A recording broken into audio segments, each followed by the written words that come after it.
What's up, YouTube? Ryan back today. I am giving you my top 10 MLB draft picks from the 2021 MLB Draft.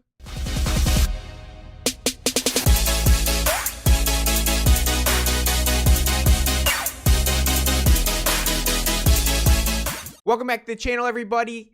That is exactly what we're doing today. And I know there's a lot of videos out there for best picks in the 2021 MLB Draft. This is going to be specifically my top 10 favorite players from the draft. So 10 through 1, just the 10 players who I think are going to project the best in the major leagues. That's what we're doing today. So this draft was stacked. Honestly, I think it's a stronger draft class than the 2020 class. And I say that just because we got more high school guys. That was only downfall in 2020. You know, they only played like a couple weeks, and that was only players on the West Coast. Like even nobody on the East Coast even played baseball in high school.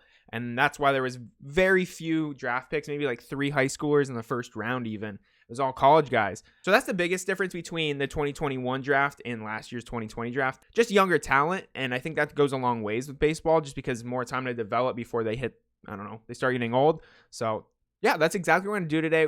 Let's start it off with player 10. Before we jump in the video, if you guys like this video, please give it a thumbs up. Subscribe to the channel, helps me out a ton. I want your top 10. Let me know your top 10, or at least give me some opinions on what I'm saying here. I want to know if I have some good takes, maybe some bad takes, some players you might not agree with. Let me know in the comments below. Let's do it. Number 10. So I will be using the MLB Pipeline top draft picks projections. This was their projections just for references because they have really good information on here. I have a lot of my own notes, but this is going to help me just move on and let you guys see a good visual on what I'm talking about. For those that maybe don't even listen, they just watch. The first thing I'll say, my list is completely different from this. And the first guy on my list, so we're starting at player number 10. We're going to go all the way up to player number 1 as most projectable. So player number 10 for me actually comes all the way down to number 25 with Colson Montgomery. So just about every player, I'm going to have a little bit of at least a clip so you can see their swing. I really like Colson Montgomery's swing, and this is what I'm basing it off of for this pick, my top 10. I really like the comparison with Corey Seager they did. And I just think he has a really good bat path. Like, it's really nice. It's straight to the ball. A lot of stuff to like from such a big kid, and we're going to jump into that in just a second. So Colson Montgomery is my number 10 prospect. They ranked him number 25. I'm ranking him number 10. So Colson Montgomery's third baseman. Actually played shortstop in high school. He's from Southridge, Indiana. He's 19 years old, so he's a little bit older for the high school class, but he's 6'4", 205. And as you can see, he still has room to grow. Big frames are my best friend as far as projecting prospects. You know, it's biased at times, but he has a perfect build for a potential star. So they actually drafted him as a third baseman, and I think he's going to project as a third baseman, even though he played shortstop in high school. But the biggest thing, like I said a little bit at the beginning here, his swing is really nice for a big dude. 6'4", 205 in high school is a gigantic person. And I like how short his swing is, and obviously he produces a lot of power. The scouts grade him really well. So we have the 50 hit, the 55 power, 45 run, so maybe a little bit slower. That's why he projects at a corner position. 55 arm, so arm won't be an issue, and 50 field, so that shouldn't be a problem either. So he has a short swing, and he produces a lot of power, and that's why I put him at number 10. Number 9 on my list, Khalil Watson. MLB ranked him number 4, and I've seen him as high as number 3 on some draft boards. I really like his swing. Very explosive lefty swing. Nothing really not to like about it. I think Jose Ramirez is a great comp. So like I said, the MLB ranked him number 4. I have him at number 9 just because he's smaller. And yes, I think Jose Ramirez is a great comp because they're the same size, both 5'9". But how many 5'9"ers just become elite offensive tools in MLB? It's very far and few in between. Jose Ramirez is one of them, you know? Crap. Jose Altuve did it at 5'6". So size really doesn't matter, and that's why I did keep him inside the top 10, because initially I took him out of the top 10, but I was like, no, he's a good enough talent to be in the top 10. But like I said, everything else he does is really great. He's very explosive. They have him as a shortstop, and he has a 65 run tool, so he can definitely play shortstop, but I think he's probably going to end up being like a second baseman. I don't know. It seems like with that speed, he can really do anything. Probably be like an Xavier Edwards type prospect to where, heck, he'll just play center field if you ask him to one day. Like, he's that athletic. And I think that's the biggest thing for me on him is he's a super athlete. He's super fast. Obviously, he has a very explosive swing, like I've said before. And he has an awesome glove. So there's not a lot to hate on Khalil Watson other than his size. And that's the only reason he's number 9 for me. If he was bigger, honestly, he might have been the first overall draft pick. Sucks that that's a thing, but it is. Number 9. Number 8 on my list in this draft, honestly, was pitcher heavy, I think. as just far as insane talent. Andrew Painter out of Calvary Christian High School in Florida. This dude is 6'7", and look at those mechanics. They're unbelievable. So Andrew Painter, MLB ranked him 18. I'm ranking him number 8. So, like I said, 6'7", 215. He's only 18 years old. And, I mean, the biggest thing is those mechanics. Those mechanics shouldn't be on a 6'7" high schooler, you know? 6'7" high schooler is supposed to be all herky-jerky and goofy as crap and just throws hard because he's so gigantic. No, Andrew Painter knows exactly what he's doing up there, and the scouts grade him really well. They grade him his fastball 60 because he sits 93, 95, can touch 96, and he has legitimately 3 other pitches other than his fastball. Curveball 55, slider 50, changeup 55, control 55. Just a really good prospect here, and 6'7", that downward angle he's going to produce and those mechanics, he's just going to get better. Like, honestly, if he stays healthy, he might end up being the best pitcher in this draft. That's just the skill set he has. It's unbelievable. So, Andrew Painter, number 8. Number 7 on my list, Tate Madden, right-handed pitcher from University of Texas. This dude is really good. I love his mechanics, and he has a nasty arsenal. So Tate Madden, we're a little closer with MLB here. I ranked him 7. They got him at 9. I actually like him a little bit more than them, and the reason is he's disgusting. He has 4 really good pitches. He has a 60 grain on his fastball that can touch 99 miles an hour. And the thing I like about it the most is his fastball is not straight. It moves. And that's something that some players just have and some players don't. And Tate Madden just has that movement on his fastball. It's almost Max Scherzer-esque in a way it moves. I love it. It sinks, and it just 99 miles an hour while moving. Good luck. Good luck. But on top of that, he's got a 50 grade curveball, a 60 grade slider, so an amazing slider, and then a 55 changeup, 55 control, 55 overall. The thing I really like about him, though, 3.11 strikeout to walk ratio. So 3 strikeouts to every walk.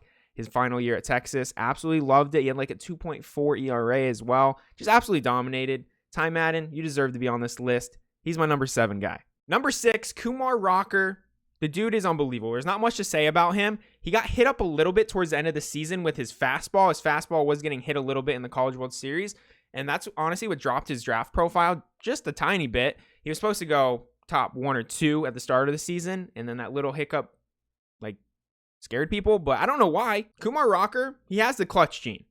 He threw a 19 strikeout no-hitter against Duke in a super regional as a freshman in college. So, yeah, if you ever want to question if you want him on the mound in a big game, you're probably going to want him there. Oh, yeah, he's also a moose on the mound. He's 6'5", 245. He's 21 years old. Like I said, he was supposed to go top 2, dropped to number 10 to the Mets, which I think was a steal for them.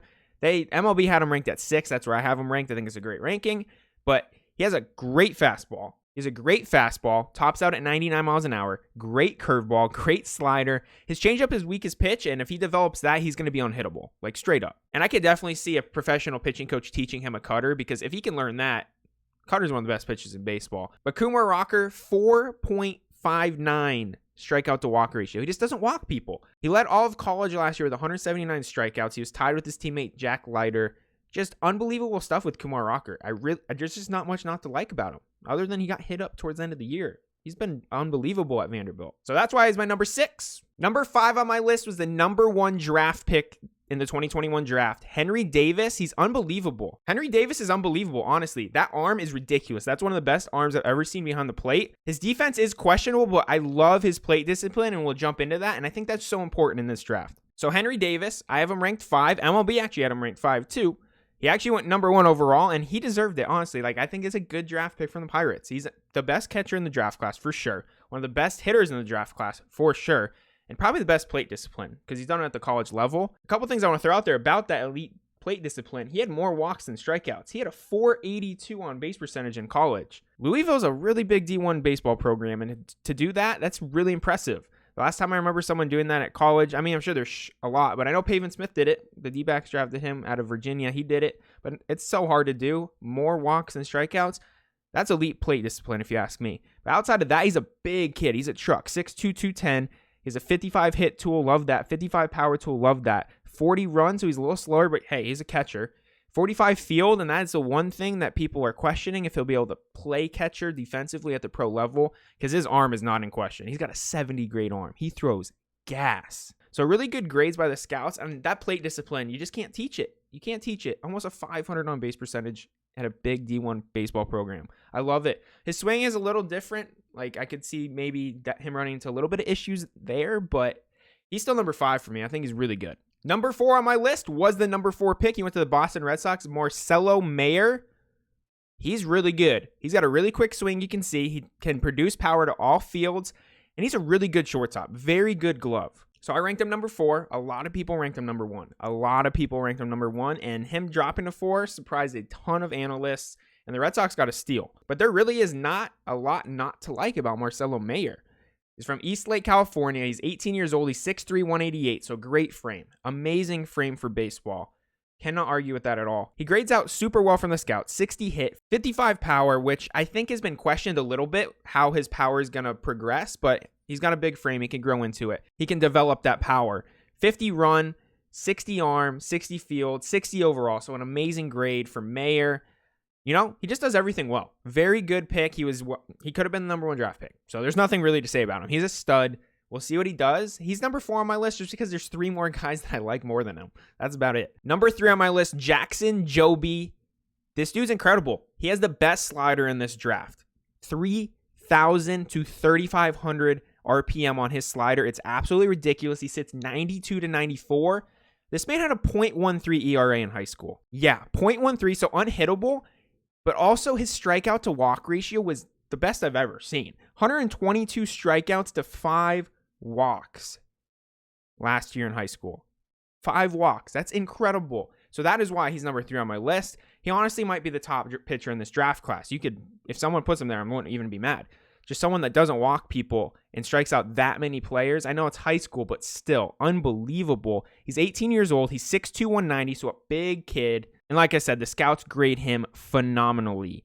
60 fastball. It runs up to 94 miles an hour right now. Probably going to gain velocity as he goes in the pros and gets bigger and older and develops more. Hell, with the spin rates he gets, I wouldn't be surprised if he does a DeGrom, where DeGrom was throwing like 96 in college, and then now he sits like 100 miles an hour. I could see Jobe doing that.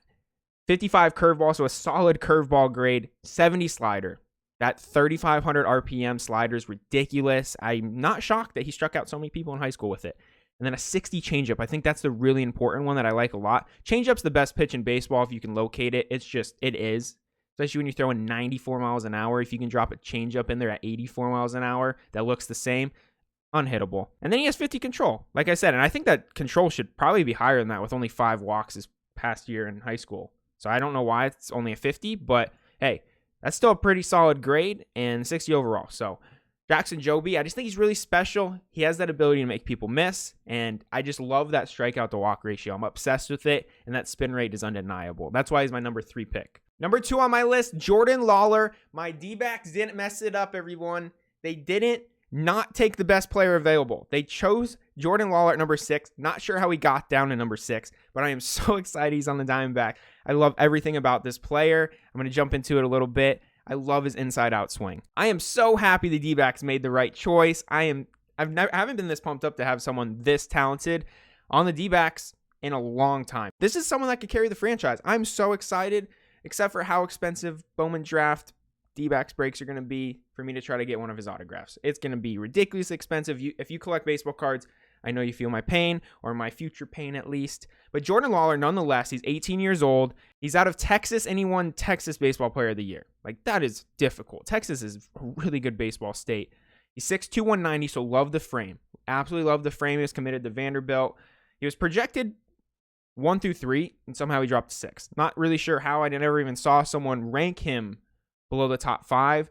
But the D-backs got him at 6. Steal of the draft, in my opinion. Obviously a little biased being a D-backs fan, but for him to drop to 6 is ridiculous. He's arguably the best shortstop glove in the draft. The scouts grade him out really well. 55 hit, 55 power, 60 run, 60 arm, 55 field, 60 overall. Just really consistent. And the thing that stands out to me and why I think he's going to do really well moving forward, because he has that inside-out swing that compared to Jeter. A more recent comp, I would say a DJ LeMahieu type swing, and he has more power potential than both of those players. He has shown in-game power with both metal and wood bats, and I'm so excited because that inside-out swing, a player can learn to pull the ball. It's not that difficult. That is way easier to learn than go the other way. You see so many players these days that only pull the ball, and to see someone that loves going the opposite field, like, the sky's the limit for those type of players. Like, if he learns how to drive the ball to left field, consistently, it's game over. So absolutely love the Jordan Lawler pick, and I love his swing, and I'm just pumped up the D-backs to have him. Well-deserved second overall pick for me. And number 1 pick for me, Jack Leiter out of Vanderbilt University. He was the best pitcher in college baseball this year. He does so many things well, and his mechanics are the best I've ever seen at his age and at the college level. It's ridiculous. All of his pitches work, and he might be MLB ready tomorrow. So Jack Leiter, I put him number 1 just because I feel like the number 1 player has to be someone I know is going to succeed, and I will be absolutely shocked if Jack Leiter doesn't succeed because his mechanics are unbelievable. Like I said, they're the best I've ever seen at the college level. He just has so much control over every one of his pitches, and his dad is Al Leiter. So, like, he has a dad as a pitching coach that did it really well. Like, you can't get any better than that, and that's obviously why his mechanics are so well, and I've heard Al Leiter talk about his son, and he's just so motivated and such a hard worker, and he's so proud of his son for that reason. But he's also said how coachable Jack is and just how willing to try new things he is, and I think that is huge for such a young player. He's 21 years old. He's 6'1", 205, so he's a big kid. Size is not going to be an issue for Jack Leiter. He arguably has the best fastball in the draft. He has a 70 grade fastball. And the reason it's a 70 grade, he doesn't top out at 99 like a couple of other guys. He tops out at 97, but he consistently is throwing 95 miles an hour pretty much the entire game. Like I watched one of his starts a couple months ago, and it was the 7th inning. He was still throwing 96. Like, it was ridiculous. Just the consistency with his mechanics just pushes him over the top on any other player. And like I said, his arsenal is ridiculous. Look at these grades: 70 grade fastball, 60 grade curveball, disgusting curveball, 55 slider. And I think that's just a pitch that's going to keep on developing for him. And then a 55 changeup. So he has that fastball changeup combination, and his changeup's gross. Like, it is really good. I absolutely love watching him pitch. It's unbelievable, and that's why he's my number 1 pick. I can just confidently say that Jack Leiter is going to succeed. I'm just going to say it. He's going to succeed. But yeah, that's going to be it. That is my top 10 list. Let me know your feedback in the comments below. Do you agree with me, or do you not? Is there someone I should have put in there instead? Someone I should have taken out? I know a lot of people had Brady House on their top 10. I just don't like his swing, and I think he's going to run into issues with that, though he is just has a lot of raw talent. I'll say that. But hey, some are going to agree, some are not. So give me your feedback in the comments below. Let me know how you think I did. But yeah, if you guys like this video, please give it a thumbs up. Subscribe to the channel. Thank you all for watching, and you have a great rest of your day. See ya!